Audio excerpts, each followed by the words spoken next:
Everyone. आज हम class 12th के फाइनेंशियल मार्केट्स मैनेजमेंट का एनसीएफएम का कैपिटल मार्केट मॉड्यूल शुरू करने जा रहे हैं, जिसमें हम कैपिटल मार्केट ऑपरेशन एनएससी का नेशनल स्टॉक एक्सचेंज का कैपिटल मार्केट ऑपरेशंस के बारे में पढ़ेंगे। तो हम अपनी वीडियो सीरीज को शुरू करते हैं चैप्टर फर्स्ट से।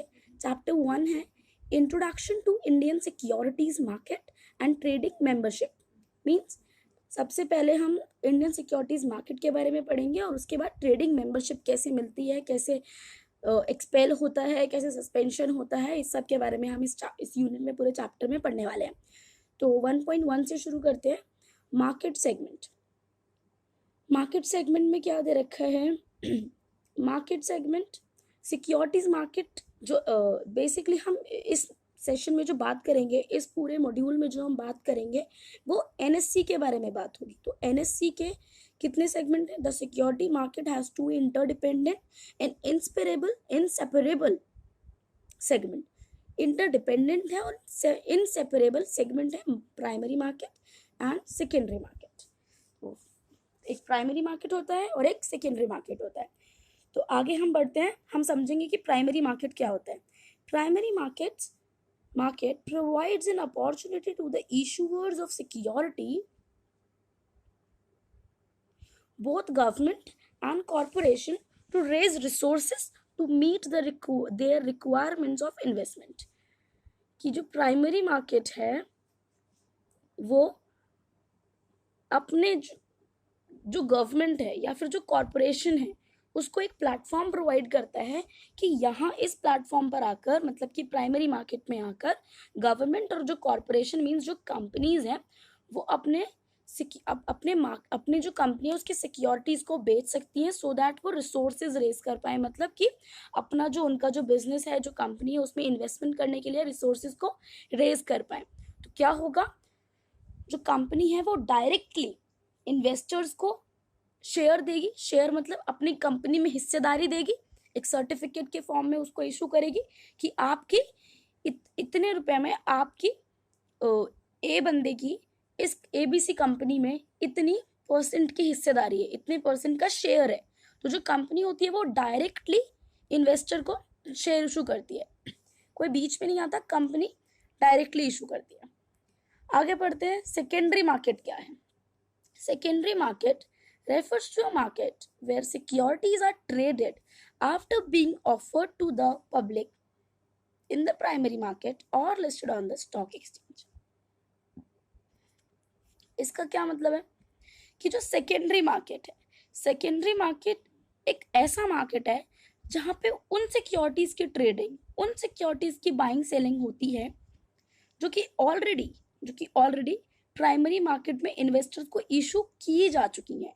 वो सिक्योरिटी पहले प्राइमरी मार्केट में कंपनी ने डायरेक्टली इन्वेस्टर को इशू की थी और अब वो इन्वेस्टर दूसरे इन्वेस्टर को वो सिक्योरिटीज मान लो बेच रहा है, या फिर जो दूसरा इन्वेस्टर है वो उससे खरीद रहा है, मतलब कि ट्रेडिंग हो रही है, बाइंग या सेलिंग, ट्रेडिंग हो रही है।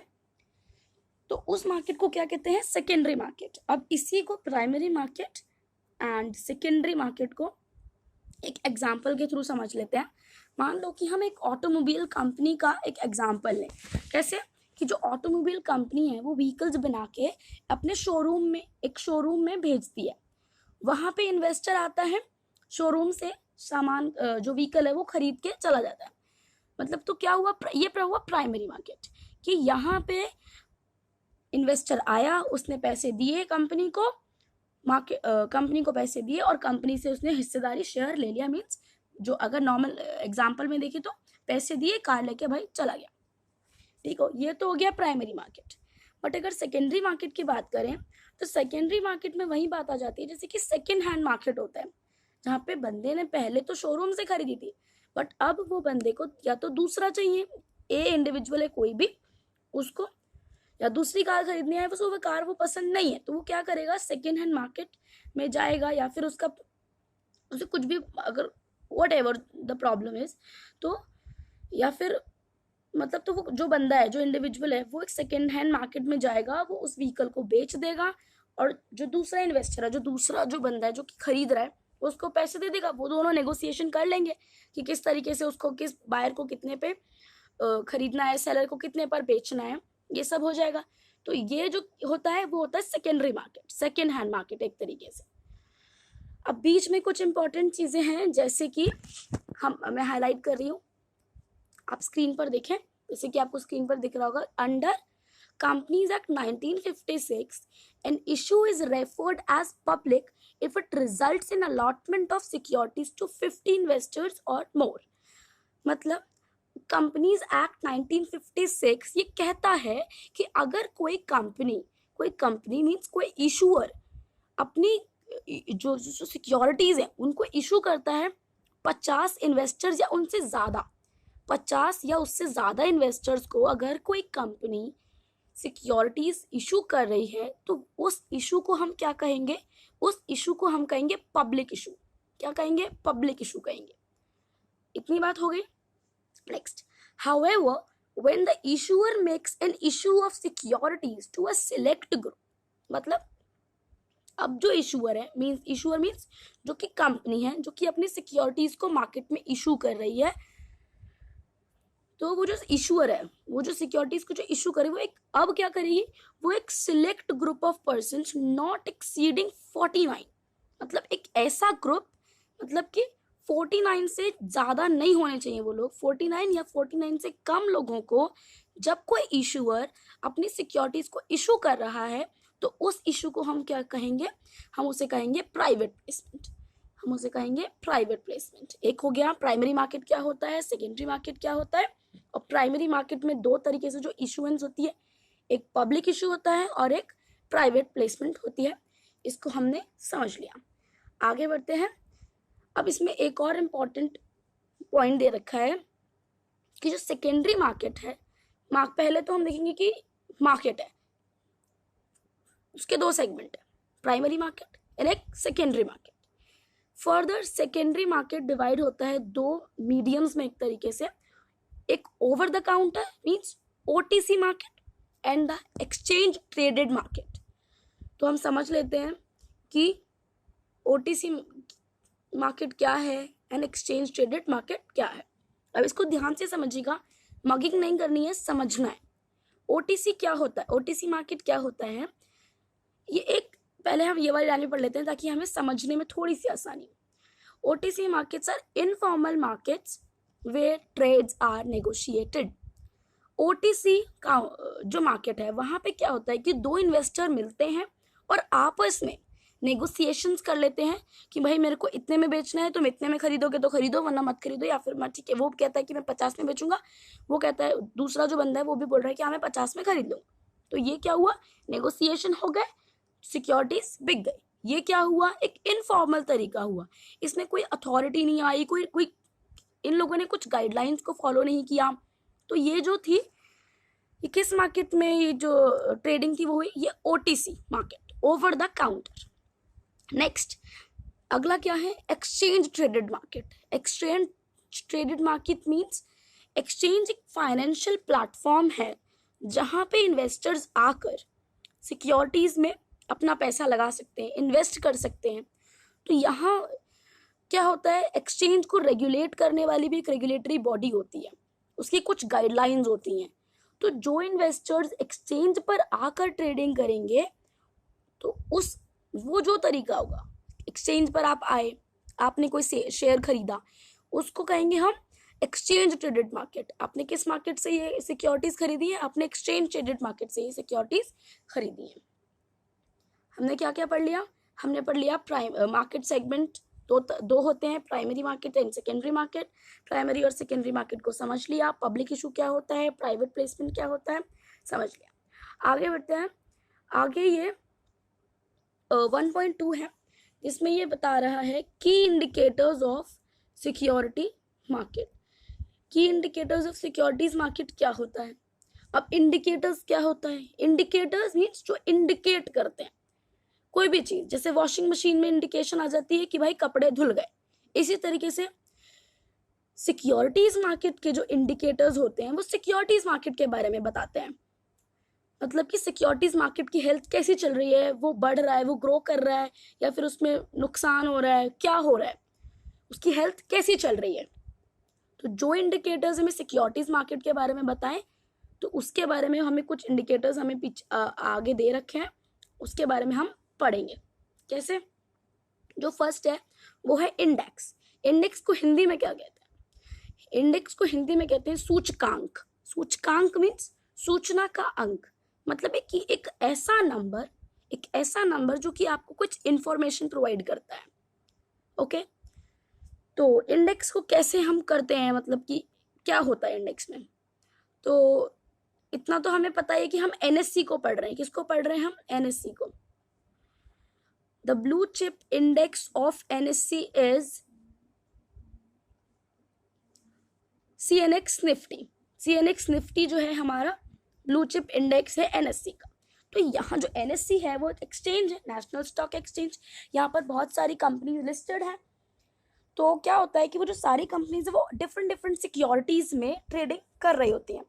तो मान लो कि कोई इन्वेस्टर जाता है, अब वो इन्वेस्ट करना चाहता है अपना पैसा, बट उसको समझ नहीं आ रहा कि कैसे इन्वेस्ट करे, मतलब कि इतनी सारी सिक्योरिटीज को खोलकर उनका प्राइस देखे कि कैसा चल रहा है मार्केट, इसमें कैसा चल रहा है, उसमें कैसा चल रहा है। नहीं, ये बहुत ही बड़ा काम हो जाएगा, बहुत ही हार्ड काम हो जाएगा एक तरीके से इन्वेस्टर के लिए। तो हो सकता है वो इन्वेस्ट भी ना करे और पूरे मार्केट के बारे में ठीक से पता नहीं चल पाएगा ऐसे। तो क्या किया कि जो ब्लू चिप कंपनीज है एनएससी की, मतलब नेशनल स्टॉक एक्सचेंज पर जो ब्लू चिप कंपनीज हैं, जो कि अच्छी जो कंपनीज एक तरीके से जो ब्लू चिप कंपनीज हैं, उनकी जो सिक्योरिटीज की जो प्राइसेस होते हैं उसको एक बास्केट में डाल के इस तरीके से इस मैकेनिज्म से एक ऐसा नंबर क्रिएट किया जाता है जो कि मार्केट के बारे में बताए कि मार्केट ऊपर जा रहा है, नीचे जा रहा है, या सिक्योरिटीज के कितने प्राइसेस चल रहे हैं, इसके बारे में मतलब कि पता चल जाता है। ये एक की इंडिकेटर है ऑफ सिक्योरिटीज मार्केट, कि मार्केट कैसा चल रहा है हमें इंडेक्स से पता चल जाता है। तो हम इसमें पढ़ लेते हैं क्या दे रखा है। An index is used to give information about the price movement of products in the financial commodities or any other market. कैसे? इंडेक्स हमने पढ़ लिया कि इंडेक्स क्या है, एक नंबर प्रोवाइड करता है, कुछ इंफॉर्मेशन प्रोवाइड करता है किसके बारे में? जो प्रोडक्ट्स हैं नेशनल स्टॉक एक्सचेंज पे, जो लिस्टेड प्रोडक्ट्स हैं उनकी जो प्राइस मूवमेंट हो रही है, आगे ऊपर जा रहा है, नीचे जा रहा है, क्या हो रहा है, या कांस्टेंट है। तो ये जो प्राइस मूवमेंट होती है इस सब के बारे में हमें इंडेक्स से पता चल जाता है। ओके, ये हो गया। आगे हम बढ़ते हैं। आगे है market capitalisation. Market capitalisation is market value of any company. तो मार्केट कैपिटलाइजेशन को कैसे डिफाइन करते हैं? मार्केट कैपिटलाइजेशन हमने समझ लिया कि किसी कंपनी की कितनी मार्केट वैल्यू है, इससे पता चल जाता है कि मार्केट कैपिटलाइजेशन क्या। आगे हम देखते हैं मार्केट कैपिटलाइजेशन निकालते कैसे हैं। मार्केट कैपिटलाइजेशन निकालने का एक फॉर्मूला दे रखा है, इधर आप देखिए स्क्रीन पर। मार्केट कैपिटलाइजेशन इक्वल्स टू में closing price of share into में नंबर ऑफ आउटस्टैंडिंग शेयर। मतलब कि मार्केट कैपिटलाइजेशन कैसे निकालते हैं, वैसे इसमें ऐसे होना चाहिए, closing net price of a share. एक प्राइस का जो क्लोजिंग नेट प्राइस है उसको हम इनटू करेंगे, मल्टीप्लाई करेंगे नंबर ऑफ आउटस्टैंडिंग शेयर से, तो क्या होगा? मार्केट कैपिटलाइजेशन निकल जाएगी, कितनी उसकी मार्केट कैपिटलाइजेशन है। ऐसे अगर हमें पूरे एक्सचेंज की मार्केट कैपिटलाइजेशन निकालनी है तो हम क्या करेंगे? To compute the market capitalisation of all companies listed on an exchange we aggregate the market capitalisation of all the companies traded on this exchange. अगर हमें पूरे एक्सचेंज की मार्केट कैपिटलाइजेशन निकालनी है तो उस एक्सचेंज, जैसे कि वो बीएससी भी हो सकता है, एनएससी भी हो सकता है। BSc means Bombay stock exchange, NSC means national stock exchange. ये दो एक्सचेंज मैंने आपको बताया। अब अगर पूरे एक्सचेंज की आपको मार्केट कैपिटलाइजेशन निकालनी है तो आपको क्या करना है कि उस एक्सचेंज पर जितनी भी कंपनीज लिस्टेड हैं उन सबका मार्केट कैपिटलाइजेशन आप निकाल के उसका जो एग्रीगेट आएगा, जो उसका टोटल सम आएगा, वो होगा market capitalisation at exchange. Okay, आगे बढ़ते हैं। मार्केट कैपिटलाइजेशन रेशो क्या है? अब मार्केट कैपिटलाइजेशन रेशियो कैसे निकालते हैं, इसका भी फॉर्मूला दे रखा है, हम देखें स्क्रीन पर। Market capitalisation of stocks divided by GDP. जितना भी मार्केट कैपिटलाइजेशन आपका आया उसको आप जीडीपी से डिवाइड कर दो तो आपका मार्केट कैपिटलाइजेशन रेशियो निकल जाएगा। ये क्या बताता है, ये स्टॉक मार्केट साइज के बारे में हमें बताता है, मार्केट कैपिटलाइजेशन रेशियो। आगे आता है 1.2.4 जिसमें है टर्नओवर। टर्नओवर, एक शेयर का टर्नओवर कैसे निकालते हैं, जितनी भी क्वांटिटी में आपने कुछ शेयर बेचे उसको आपने जितने भी प्राइस पर बेचा है उन दोनों को इनटू कर दें। जैसे turnover for a share is computed by multiplying the traded quantity with the price at which the trade takes place। मान लो कि आपने 10 शेयर्स आपने 10 रुपये के हिसाब से आपने बेच दिए, 10 रुपीज के हिसाब से आपने बेच दिया, तो वो क्या हो गया, 10 इंटू में 10 इक्वल्स टू में 100। तो आपका जो टर्नओवर है वो कितने का आया, 100 रुपीज का आया। तो जैसे कि ये तो हो गया एक पर्टिकुलर शेयर का निकालने के लिए।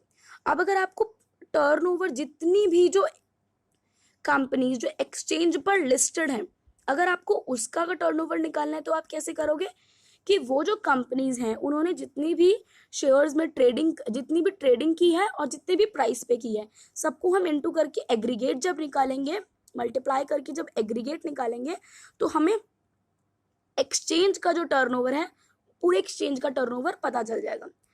आगे बढ़ते हैं। टर्नओवर रेशो क्या होता है, turnover ratio is defined as the total value of shares traded on a country stock exchange for a particular period. इसको छोड़िए, आगे बढ़ते हैं। Turnover ratio, turnover at exchange divided by market capitalisation at exchange. मतलब कि जो आपका turnover, जो पूरा एक्सचेंज का जो टर्नओवर है उसको आप डिवाइड कर दो मार्केट कैपिटलाइजेशन से, तो आपका निकल जाएगा कि आपका टर्नओवर रेशो कितना आया है। ओके, ये सब हो गया। आगे बढ़ते हैं। आगे है products and participant. Products and participant कहाँ के, products and participant at NSC, क्योंकि ये जो मॉड्यूल है वो एनएससी का है तो हम एनएससी के बारे में ही बात कर रहे हैं। तो प्रोडक्ट्स मीन्स कि किन किन प्रोडक्ट्स में कौन कौन से फाइनेंशियल इंस्ट्रूमेंट में हम एनएससी पर ट्रेड कर सकते हैं। तो जैसे कि जो इम्पोर्टेंट है वो मैं हाईलाइट कर रही हूँ, आप देखें स्क्रीन पर। Under the securities contract regulation act SCRA 1956, securities include shares, first जो हमारा है शेयर्स, बॉन्ड्स, स्क्रिप्ट्स, स्टॉक्स और other marketable securities of like nature in और ऑफ एनी इनकॉर्पोरेट कंपनी और बॉडी कॉर्पोरेट। जो पहला जो फाइनेंशियल इंस्ट्रूमेंट जो कि सिक्योरिटीज के अंडर जो इंक्लूड किया जाता है वो है शेयर्स, बॉन्ड्स, स्क्रिप्ट्स और स्टॉक्स।